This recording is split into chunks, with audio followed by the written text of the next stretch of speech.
There is a cold war in between Pep Guardiola, Gary Neville, and Carragher.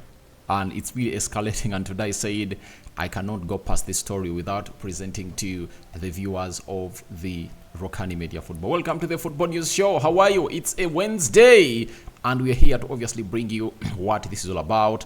As Pep Guardiola is joined by his fellow, or by his player known as Kyle Walker, to come in through and obviously put in a shift onto that. And some huge story about John Stones returning and being part of the squad to play down in the Villa Park tonight. So smash the like button, comment and share. If you're watching us for the very first time, endeavor to subscribe to this channel so as not to miss out on stories that we do upload in here on a daily. Rokani David is my name, and I hope you guys are really doing fine wherever you are. This is what we do onto this channel, and hope you guys are really having a fantastic stay wherever you are. Now it all started when Gary Neville and Jammie Carragher were discussing whether Man City can break the record of a team like Man United that has gone ahead to win 3 trophies, I think like 2 times in the tenure of Sir Alex Ferguson, and Pep Guardiola winning it for the very first time, whether they can obviously go ahead and win 4 trophies consecutively. And Pep Guardiola, after hearing what Gary Neville and Jammie Carragher replied like, he said on the pundits, they know how difficult it is to win Premier League 4 times in a row. Never Mika Richards, never. And then Jammie Carragher didn't win one once. So it was like, for Gary Neville, he won it twice. He won 3 trophies consecutively twice at Man United, and he never won it 4 times consecutively. That is Pep Guardiola. Then the submission for Jammie Carragher, that for him, he never even won a Premier League trophy in his entire career at Liverpool. That's what Pep Guardiola went ahead to obviously say. And guess what? Jammie Carragher came out and said, I think I would have probably won one if Liverpool were owned by a nation state, and pushed the rules so far that the Premier League charged us 115 times. So Jammie Carragher went ahead to react in a very haunting way, and I think it never really led Pep Guardiola the same. And after his reply, a player of Manchester City known as Kyle Walker came out and really said the following, that Manchester United won it once, Leicester City won it once, Chelsea won it, and then Manchester City might win it, then Chelsea might win it. Teams never die back to back. Now we are going for 4 in a row, that no one has done. So that is what Kyle Walker has gone ahead. So it looks like it's the motive in the dressing room of Man City that they want to do something that Man United has not done in this entire career, because all the records they are breaking were set by the club of Man United. That is it. All those records were broken were set by the club of Man United, and Man City a decade later are obviously trying to really break the record. But between Gary Neville, Carragher, and Pep Guardiola, I would love to say something. My mind is telling me that you cannot obviously have a say on what one is going to say. This is not North Korea, where their chief leader is really not allowing people to say what they want. They should do what he tells them to do, and they should say what he wants them to say. So for me, I understand where this comes in from, but when you look at the 115 counts of Manchester City, we wait to see whether next year that will be taken to the jury, and then we get the verdict of that.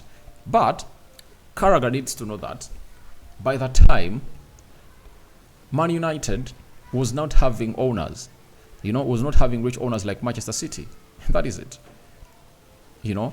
Because Manchester United by then was owned by the Glazers, and the Glazers were taking dividends out of the club of Man United, but because Man United are going to hate to win very many trophies, and it was really making a lot of money, it was easy for them to obviously buy players and obviously strengthen their squad season in, season out. So I think that is not a reason you should give for not winning the league. We should all understand that Liverpool was really a side that never really had a very good footballing structure, and it's the SFG that went ahead obviously coming through and do the needful. And for Jammie Carragher to school him about a little bit as to why Liverpool went ahead to win the Premier League, they went ahead and broke the bank. How did they break the bank? They brought in Virgil van Dijk at 75 million pounds, right? And they brought in Alisson Becker for 62 million pounds. You know, those were the two additions that Liverpool added to their squad and went ahead to win the Champions League first in 2019. Remember, they had gone ahead to lose the Champions League to Liverpool, to Real Madrid because of Carragher's poor goalkeeping, and they brought in a world-class goalkeeper, and they brought in a very good defender from Southampton, that is Virgil van Dijk. So, to my understanding, Liverpool also had to invest in a lot of money to win the trophy. That is it. So, I don't really find it sane or prudent for anyone to come out and really criticize Man City for having gone ahead to win the trophy, and after winning the trophy, you come out and say they've gone ahead to invest a lot. You know, investing a lot is not a problem, but is the money they are spending footballing money? That is it. That's why the 115 counts are still standing. And next year, if at all that case is ruled out in the disfavor of Manchester City and they are really found guilty, then that will stand. But right now, I don't have any problem with the team to win trophies. You look at Arsenal, for them to obviously go on and really take on Man City, the investment they've gone ahead to do. You know, Chelsea, you know, you remember when Roman Abramovich came in through, it was all about investment that they broke that ceiling that has been set by Arsenal and Manchester United.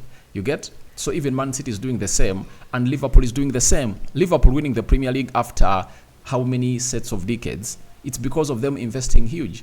This summer, they've gone ahead to spend 70 million euros to bring in Szoboszlai, you know, and they are willing to break the bank and set a new record of Liverpool by buying Moise Caicedo for 115 million pounds. Now, it has gone to this level that if I don't go ahead and really buy in those A-class players, it's very hard to compete. That is it. So, this guy should understand that things don't work that way. That is Jammie Carragher. And for Pep Guardiola, I don't think this time they're going to win the trophy, because huge competition is on and his team is on and off. Now, to all Man City fans, as you go ahead and plus on Villa, there is some huge injury boost news coming in from Pep Guardiola on John Stones. He has told us that John Stones is ready to play. He was ready on Sunday. He's capable of playing as a holding midfielder for the start and not just as a centre back who moves into the midfield. So this is the plan of Pep Guardiola. Obviously, John Stones is going to play into that position of Rodri. Remember, Rodri suspended because we went ahead to accumulate 5 yellow cards, and things are not really looking great for the side of City. And we saw to it that in the 3 games they played without Rodri, that one of Newcastle in the Carabao Cup, they are knocked out by 1-0. Arsenal beat them by 1-0, and Wolverhampton Wanderers beat them by 2-1 when they never had Rodri. So the manager of Man City is finding a solution, and he has gone in for none other than a player who is coming in from injury, that is John Stones, who was ready on Sunday, unutilized, and that game ended 3-3 in favor of both teams, and they shared those points. And Man City come into this game knowing that Arsenal went ahead to really get a late winner through Declan Rice, and they are 6 points ahead of Manchester City. That is huge, and they know they are going to a team that has gone ahead to play 6 Premier League games this season at their stadium of Aston Villa, and they haven't gone ahead to drop any points. They've gone ahead to get 6 W's, all wins, at the Villa Park, and here they come with the side of Pep Guardiola. Remember, that's not only the only game to be played over the night. There is another game. Liverpool is going to play away at Sheffield, and it's obviously going to be one of those. Remember, the manager of Sheffield was sacked, and expect what we call a new manager bounce into that style of play. Then there is a Man United versus Chelsea, another huge game to obviously pay a lot of attention to detail to, a game that Erik ten Hag needs to win, because the players of Man United have come out and spoken out that the media is really blackmailing them. They are in unison with the manager, and we need to see whether that is going to be applied on the field of play. So those are the games that are going to be played today, and let me check for you some others here that you need to obviously know about. The Premier League fixtures. There are some other 5 fixtures to be played today. Brighton is hosting Brentford. Fulham is hosting Nottingham Forest. Crystal Palace is hosting Bournemouth. Tottenham Hotspur is playing tomorrow, and West Ham. Then Everton Newcastle is another game to be played tomorrow. So guys, your thoughts onto the Cold War between Pep Guardiola, Gary Neville and Carragher are welcome in the comment section below. What do you make about the return of John Stones? And tell me your predictions for these games that are going to be played tonight. May the living to God bless you abundantly. This is the third video of the day. More is yet to come, and this is Rokani David bringing you up to speed with the latest news and information as far as your football ground is really concerned. The Muslims Barakallahu Fikum. Bye bye.